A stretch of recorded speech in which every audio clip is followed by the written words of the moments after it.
So, ano ni-report mo kay Via?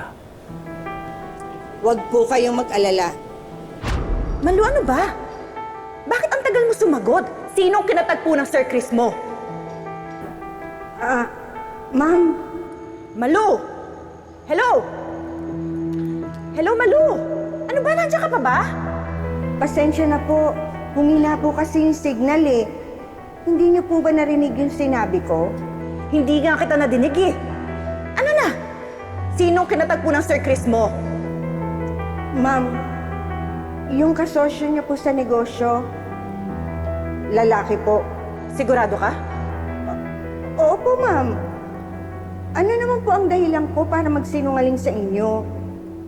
Ano naman po ang mapapala ko kung pagtatakpang ko si Sir Chris? Okay, sige.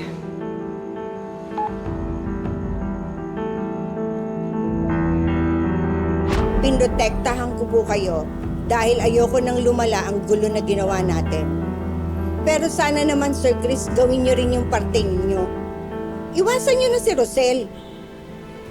Hindi naman makakabuti yung nakikipagmabutihan kayo sa kanya eh.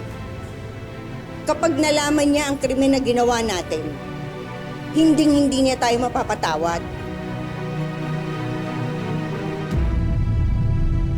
Madam, ito na po yung mga pinapirmahan niyo po. Napirmahan lahat?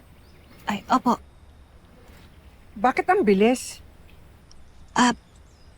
Madam, hindi po yung sekretarya yung na-meet ko po. Kung hindi po yung kasosyo niyo po mismo, si Sir Chris Almendras. Talaga nga? Naku, mabuti naman kung ganon. Sayang talaga at wala si Tyrone. Malapit pa man din ang loob ng batang yun kay Chris. Gustong-gusto niyang kausap. Madam, bakit hindi niyo po nasabi sa akin Ang alin? na tinitrain niyo po si Tyrone na ilang beses na po silang nag-meet at nakapag-usap na po silang dalawa? Eh ano naman, Rosel? Anong issue mo? Anong problema mo? Kung inuutusan ko man din si Tyrone? Madam, pinoprotektahan ko lang po yung anak ko. Pinoprotektahan? Saan? Kanino?